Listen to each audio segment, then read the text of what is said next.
2026년이 시작되면서 달라지는 제도 이야기가 여기저기서 들리는데요. 문제는 이런 변화가 뉴스로 스쳐 지나가면 내 지갑에는 한 푼도 안 들어오고 내가 직접 챙겨야만 혜택이 잡힌다는 겁니다. 특히 60대 이상 어르신들은 연금, 병원비, 교통비, 돌봄처럼 매달 반복해서 나가는 생활비가 크기 때문에 제도가 조금만 바뀌어도 체감이 확 달라집니다. 그래서 오늘 영상은 2026년에 새롭게 도입되거나 본격 적용되는 정책들을 어르신 눈높이로 어렵지 않게 그리고 바로 행동으로 옮길 수 있게 정리해드릴게요. 영상 끝까지 보시면 나는 해당이 되는지, 어디에 확인하면 되는지, 어떤 서류가 필요한지까지 감이 잡히실 겁니다. 먼저 가장 많은 분들이 기다리시는 기초연금 이야기부터 하겠습니다. 2026년에는 기초연금을 받을 수 있는 기준선이 올라갑니다. 쉽게 말해 예전에는 조금 넘어서 못 받았던 분들 중 일부가 새로 들어올 수 있는 구조가 된다는 뜻입니다. 2026년도 기초연금 선정기준액이 단독 가구는 월 247만원, 부부 가구는 월 395만 2천원으로 상향됐습니다. 여기서 중요한 건 월소득이 아니라 소득인 정액이라는 점이에요. 소득인 정액은 실제로 들어오는 돈뿐 아니라 금융재산, 부동산, 전세보증금, 자동차 같은 재산을 일정 방식으로 환산해서 더한 값입니다. 그래서 나는 소득이 별로 없는데 왜 탈락하지? 하는 분들이 많고, 반대로 나는 연금이 좀 있는데도 되네? 하는 분도 생깁니다. 2026년에는 기준선 자체가 올라갔으니 예전에 떨어졌던 분들도 다시 한번 조회를 해보시는 게 좋습니다. 특히 배우자와 함께 사는 부부 가구는 기준도 따로 있고, 부부가 함께 받는 경우엔 일부 조정이 들어가는 구조가 있어서 대충 계산하면 틀릴 때가 많습니다. 이건 정말로 주민센터나 국민연금공단, 복지상담 창구에서 조회 한 번만 해보셔도 금방 결론이 나옵니다. 예전에 안 됐으니 이번에도 안 되겠지 이 생각이 제일 손해입니다. 기초연금과 함께 꼭 같이 보셔야 하는 게 국민연금 변화입니다.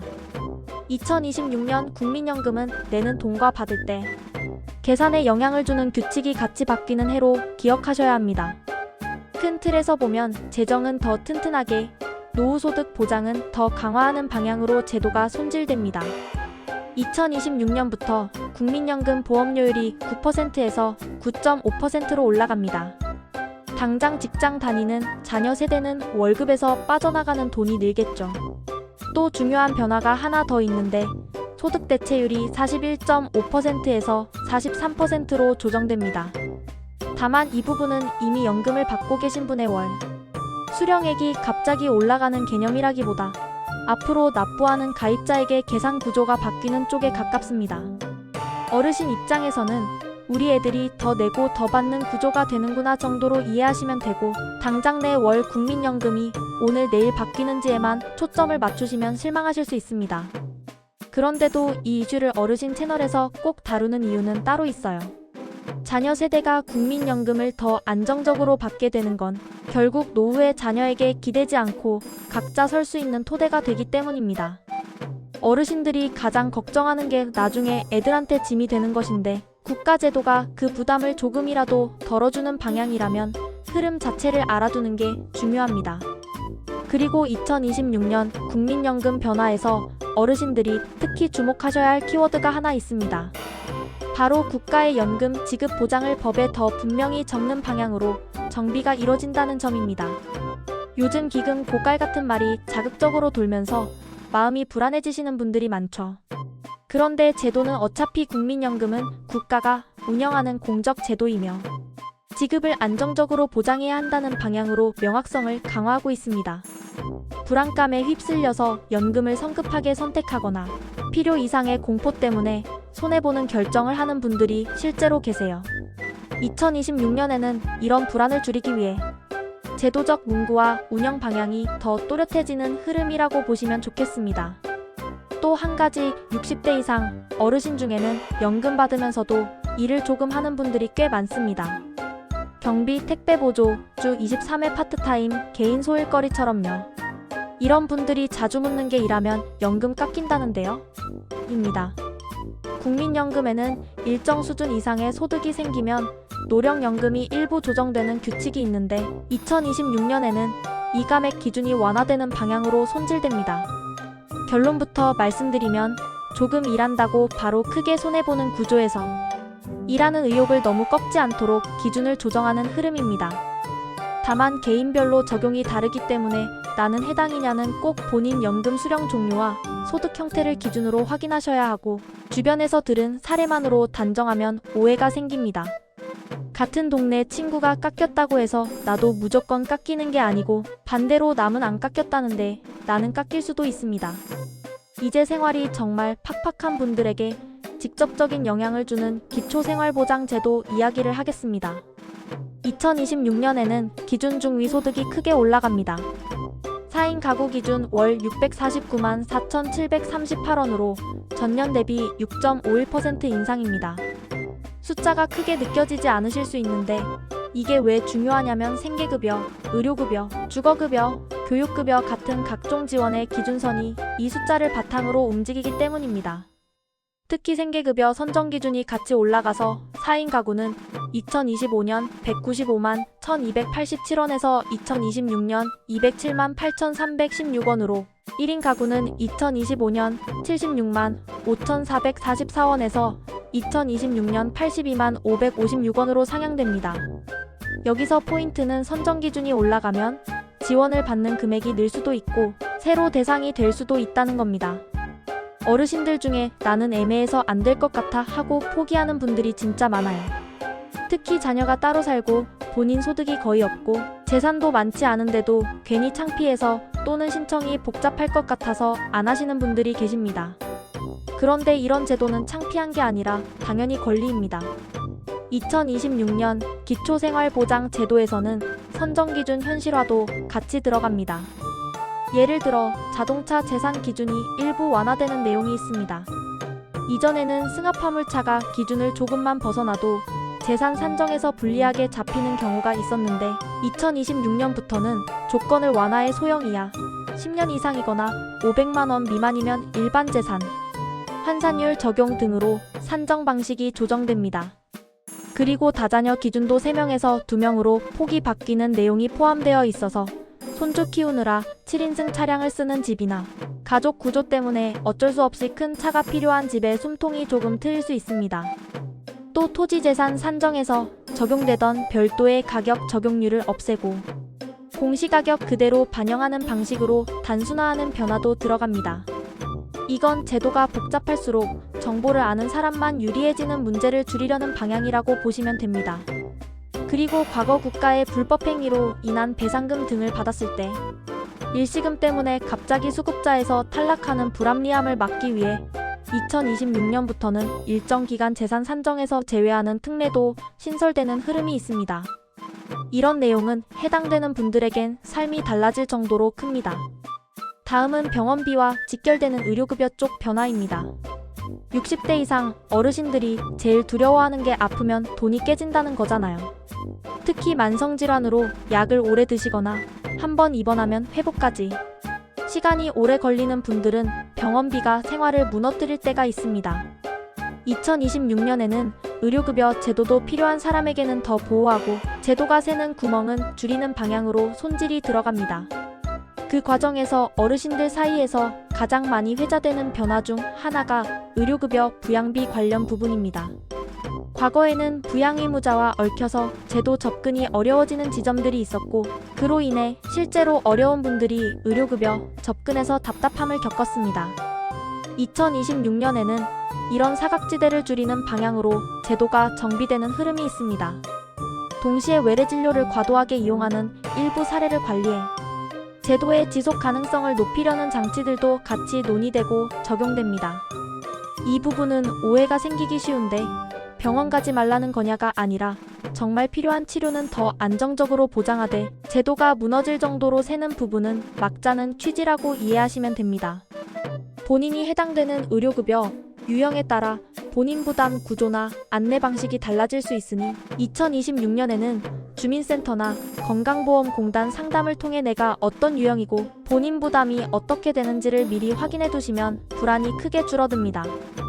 이제 돌봄 이야기로 넘어가겠습니다. 60대 후반부터는 건강이 괜찮아도 어느 순간 갑자기 넘어지거나 수술 후 회복이 더디거나 배우자가 아프거나 혼자 생활이 불편해지는 순간이 올 수 있습니다. 나는 아직 괜찮아도 중요하지만 진짜 중요한 건 괜찮지 않을 때를 대비해두는 것입니다. 2026년 노인장기요양보험 제도에는 어르신 생활에 바로 닿는 변화가 있습니다. 재가급여 월 한도액이 상향됩니다. 예를 들면 1등급 기준으로 월 한도액이 2026년에 251만원대 수준으로 조정되는 흐름이 있고 등급별로 한도액이 함께 올라갑니다. 이 말은 집에서 방문요양, 방문목욕, 방문간호 같은 서비스를 이용하시는 분들이 쓸 수 있는 급여 한도가 늘어나는 방향이라는 뜻입니다. 그리고 가족 돌봄 부담을 덜기 위한 가족휴가제 같은 제도도 이용 가능 일수가 확대되어 2026년에는 더 숨쉴 틈이 생기는 구조로 가는 흐름이 있습니다. 간병이나 돌봄은 체력도 체력이지만 마음이 먼저 무너집니다. 내가 쓰러지면 이 집은 끝이다라는 불안 속에서 버티는 가족들이 정말 많거든요. 2026년 정책의 방향은 그 부담을 조금이라도 나누겠다는 쪽으로 움직입니다. 또 하나, 노인 맞춤 돌봄 서비스 같은 지역 돌봄도 2026년에 확대되는 방향으로 진행됩니다. 이건 혼자 사시는 어르신, 일상생활이 불편한 어르신에게 생활지원사가 정기적으로 안부를 확인하고 필요한 생활 도움을 연계해주는 서비스입니다. 전화만 하는 경우도 있고 직접 방문해 안전을 확인하는 경우도 있고 지역마다 방식이 조금씩 다르지만 공통점은 하나입니다. 위급 상황이 생기기 전에 신호를 잡아주는 장치가 된다는 겁니다. 그리고 퇴원 후에 잠깐 집중적으로 돌봄이 필요한 분들을 위한 단기 집중 서비스 같은 연계도 2026년에 더 강화되는 흐름이 있습니다. 병원에서 퇴원은 했는데 집에 오니 겁이 나더라. 이 말이 진짜 현실이에요. 그 공백을 메우는 정책들이 조금씩 늘어나는 게 2026년의 특징입니다. 여기서 어르신들이 실감하기 쉬운 변화 하나 더 말씀드릴게요. 교통비입니다. 60대 이상은 병원, 시장, 경로당, 자녀집 방문처럼 이동 자체가 생활의 일부인데 대중교통비가 오르면 체감이 큽니다. 2026년에는 대중교통비 환급제도가 모두의 카드 같은 통합형 구조로 개편 확대되는 흐름이 있고 K-패스 계열 제도에서는 65세 이상 어르신 환급률이 30% 수준으로 책정되어 운영되는 방향이 잡혀 있습니다. 쉽게 말하면 지하철, 버스 등을 일정 기준에 맞춰 이용하면 쓴 교통비 일부를 돌려받는 구조를 어르신도 더 확실히 누릴 수 있게 다듬는 겁니다. 다만 이건 자동으로 되는 게 아니라 해당 카드 발급이나 등록 같은 절차가 필요할 수 있습니다.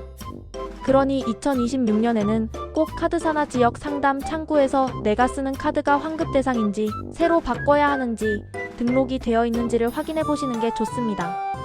이런 건 한 번만 세팅해두면 이후로는 생활비가 꾸준히 절약되는 쪽이라서 귀찮음을 이기고 한 번 챙기면 이득이 계속 쌓입니다. 안전정책도 2026년에 어르신 쪽으로 더 촘촘해지는 흐름이 있습니다. 특히 혼자 사시는 어르신이 늘어나면서 위급할 때 도움을 부르는 속도가 생명과 직결되는 경우가 많아졌죠. 2026년에는 119 안심콜 같은 서비스가 더 확대되고 재난이나 사고 상황에서 취약계층에게 직접 연락하거나 대피를 안내하는 체계를 강화하는 방향의 정책들이 진행됩니다. 이건 화려하게 돈이 들어오는 정책은 아니지만 한 번의 사고에서 생명을 지켜주는 정책입니다. 어르신들은 특히 나는 괜찮다 하고 버티다가 골든타임을 놓치는 경우가 많습니다. 넘어졌는데도 자식에게 걱정 끼치기 싫어서 참고 있다가 더 큰 문제로 번지는 거죠. 이런 서비스는 미리 등록해두면 본인이 의식을 잃거나 말을 못해도 구조가 빨라질 수 있습니다. 설마가 가장 위험한 단어입니다. 여기까지 들으시면서 어떤 분은 이런 생각 드실 겁니다. 좋은 건 알겠는데 내 상황이 해당되는지 모르겠다. 맞습니다. 정책은 결국 내 상황이 핵심입니다. 그래서 제가 2026년 바뀌는 제도를 챙길 때 추천하는 방식이 있습니다. 첫째, 내가 받는 돈을 기준으로 나를 분류해보는 겁니다. 나는 기초연금만 받는지, 국민연금도 받는지, 생계급여나 의료급여가 있는지, 장기요양 등급이 있는지, 혹은 아직 아무것도 신청하지 않았는지. 둘째, 내가 가진 재산 형태를 점검합니다. 집이 있는지, 전세인지, 예금이 어느 정도인지, 자동차가 있는지. 셋째, 가족 형태를 정리합니다. 혼자 사는지, 배우자와 사는지, 자녀와 같이 사는지, 자녀가 따로 사는지. 이 세 가지가 정리되면 상담 창구에서 설명이 훨씬 빨라집니다. 어르신들이 상담을 오래 끌게 되는 이유는 기억이 가물가물해서가 아니라 내 상황을 말로 정리하기가 어려워서인 경우가 많아요. 집에 있는 종이에 간단히라도 적어가시면 상담이 정말 쉬워집니다. 그리고 꼭 드리고 싶은 말씀 하나가 있습니다. 2026년에 제도가 바뀌는 건 국가가 알아서 해주겠지 수준이 아니라 나는 신청해야 혜택이 잡히는 구조가 많다는 겁니다. 기초연금도 신청이 필요하고 각종 급여도 신청과 조사 과정이 필요하고 교통비 환급도 등록이 필요하고 돌봄 서비스도 신청과 판정이 필요합니다. 어르신들이 가장 많이 후회하는 순간이 언제인지 아세요? 진작 신청할 거리입니다. 병원비 때문에, 생활비 때문에, 집세 때문에 허덕이다가 몇 달 뒤에 알게 되면 마음이 정말 허탈해집니다. 그때 내가 몰라서 못 받았네. 이게 제일 억울하잖아요. 2026년은 특히 기준선이 오르면서 새로 대상이 되는 분들이 생길 수 있는 해입니다. 그러니까 작년에 떨어졌던 분이야말로 올해 다시 확인해야 합니다. 마지막으로 오늘 영상 내용을 어르신 입장에서 한 문장으로 정리해드리겠습니다. 2026년은 연금과 생계지원 기준이 움직이고 의료돌봄 교통에서 생활비를 줄일 수 있는 장치가 더 촘촘해지는 해입니다. 내가 할 일은 단 하나, 예전에 안 됐어도 다시 확인하기. 그리고 등록 신청이 필요한 건 올해 초에 끝내두기입니다. 이 두 가지만 해도 1년이 달라집니다. 댓글로 나는 기초연금 받는데 국민연금도 같이 받아요. 올해 뭐 달라져요? 부부 가구인데. 기준이 헷갈려요. 생계급여는 소득이 얼마면 되나요? 교통비 환급은 어떤 카드로 해야 하나요? 같은 질문 남겨주시면 가능한 한 실제 사례처럼 풀어서 다음 영상에서 이어서 알려드릴게요. 어르신들께 꼭 필요한 정보는 빠르게, 어렵지 않게, 그리고 손해보지 않게 계속 정리해드리겠습니다.